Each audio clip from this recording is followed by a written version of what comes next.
So I guess before the film came out, De Niro went to your family's house and tried to kind of warn them in terms of what's about to happen in your life being a star of a major film?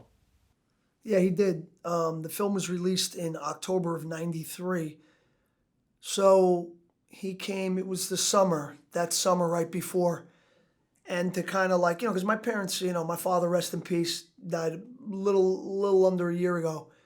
He, my father was, an immigrant from Sicily, built homes, barely, spoke broken English. And my mom was an immigrant from, Calabria, both, Italian. And they didn't have any experience in this. And sometimes I wish they did because I, could have potentially made some better decisions behind the whole thing, which I didn't because, even though he warned me and told me, what was going to happen. When you're a kid, you think you're invincible. It's never going to happen to you. And, I kind of just overlooked what he said and went in one ear and out the other. And, it was so just the profound changes that took place in my life, like literally overnight when the film was released, like the next day, you know. I mean, that was before cell phones, so I could imagine my cell phone, and you know what I mean. I mean, this one you had answering machines, and I had an answering machine, and I was having like over 100 messages from like maybe two, and I'd be gone. You know what I mean? You have 63 messages. I was gone for half hour. You know, Well, yeah, I mean, because you were still in high school at the time, right? right? I was in 10th, 11th, like 11th grade. And after that film came out with a standout role like that, you kind of became one of the it guys in Hollywood, and you got a whole bunch of other film roles right afterwards. I think Renaissance Man was the next one. Rennaisance Man, then Crimson Tide.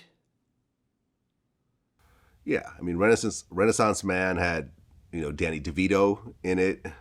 Yeah, Wahlberg, Um, Mark yeah, Wahlberg, Mark Kadeem Wahlberg. I mean Hardison, Crimson Khalil Tide. Kane. Yeah. Crimson Tide had Denzel Washington, Oh, the best, the Gene best. Hackman. I mean, we're talking about Oscar winners here. I mean, and then Enemy of the State with Will Smith, and Gene Hackman once again, John Voight. I mean, you're basically getting role after role with some of the finest actors of all time. What was that like getting all those roles and really being on a roller coaster like that? You know, back then I definitely didn't appreciate it as much as I should have. Right now, looking back in hindsight, with all these opportunities that I was given and blessed to have had, I just like, because the Bronx Tale, the way it came, and I just didn't even want to, never thought about being an actor, and then that just happened. It kind of almost felt like it was supposed to happen. So I took it for granted and I didn't appreciate it. Like you give me those roles now, after everything that I've been through and realize how precious every single day is and every moment and just being free and being able to go to the store, and buy a newspaper, like because I just, I could have appreciated a lot more. Okay, and was the money really rolling in at this point?